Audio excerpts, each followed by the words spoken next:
פתאום יכלתי לעשות את זה. הייתי אומר, עמודו. וכל האנשים היו נעמדים ככה, באמצע הרחוב. אפילו המכוניות, אפילו הטוסטוסים הקטנים האלה של השליחים, היו נעמדים במקום.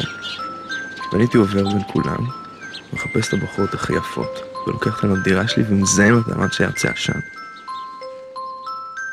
זה היה נהדר, זה היה פשוט אחלה.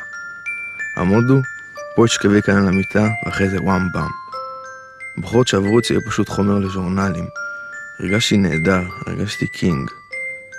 עד שאמא שלי התחילה להתערב. אמא שלי אמרה שהיא לא לגמרי מרוצה מהסיפור הזה. אמרתי לה שאין כמה להיות לא מרוצה. אני אומר לבחורות לבוא, והן באות. אני לא אונס אותם או משהו.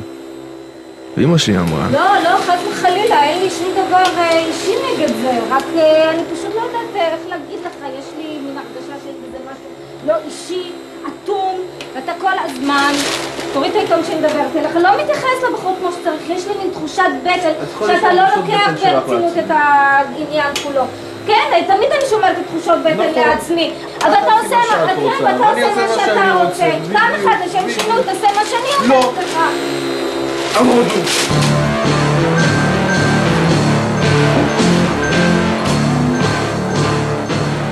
הפריע מה שהיא אמרה, שאין קשר. הייתי ממשיך לזיין אותן, אבל לא הרגשתי קשר. הכל התקלקל. בכלל חשבתי שזה הקולות. אז הייתי אומר להן לעשות קולות. יותר חזק. יותר חזק. יותר חזק. יותר חזק. ידעתי שהן שקות. אני חושבת שגמרתי. אם את לא מתכוונת לזה, אז אל תגידי. בסוף הצלחתי להבין מה לא היה בסדר. הבעיה היא שהתעקשתי יותר מדי ספציפי. באיזשהו שלב עליתי על זה. אז התחלתי לתת להם הוראות יותר כלליות. כמו... תעשו כאילו אתם נורא נהנות. כשראיתי שהן מזייפות, אז אמרתי להם פשוט תהנו. זה אחלה, פשוט אחלה. היו צורכות, היו סורטות להתאגב, היו אומרות לי, אתה 10. אתה יכול לדמיין את זה? דוגמניות, בעלות אוויר.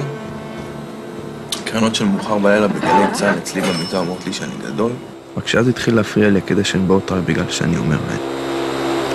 זה בא לי פתאום בשוס, מין ביזט כזה למוח. פתאום הבנתי, זה לא זה. זה אף פעם לא יהיה זה.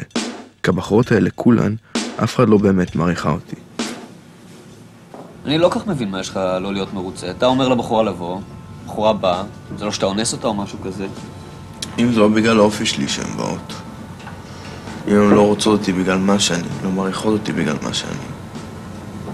אין טעם. אם לא באות בגלל האופי שלי, זה לא שווה כלום. אני החלטתי להפסיק. עכשיו אני הולך להתחיל עם בחורות כמו בן אדם.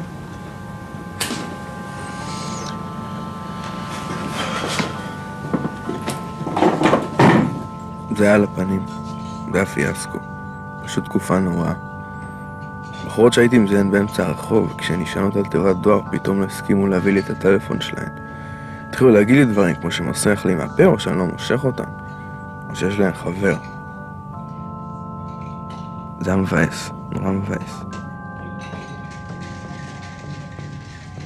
אבל כל כך רציתי קשר אמיתי, שכמה שהפיתוי היה גדול לחזור לזיונים של פעם לא נכנעתי.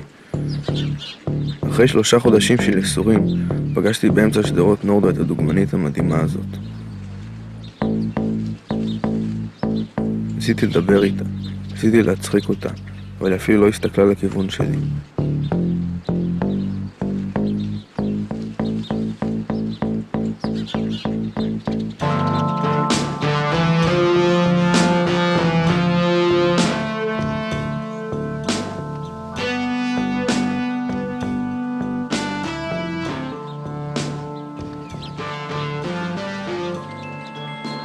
בפינה חיכה לה ג'יפ סוזוקי ספורט עם דוגמן של חטיפים. התכוונה לנסוע איתו. לא ידעתי מה לעשות. בלי לשים לב בכלל צעקתי, עמודו! היא נעצרה, כולם נעצרו. הסתכלתי על כל האנשים שעומדים מסביבי. פשוט לא יכלתי לתת לה ללכת. ואז זה בא, כמו התגלות ממש. החזקתי את היד שלה בשלי ואמרתי, תביאי אותי בגלל האופי שלי, בגלל מה שאני באמת.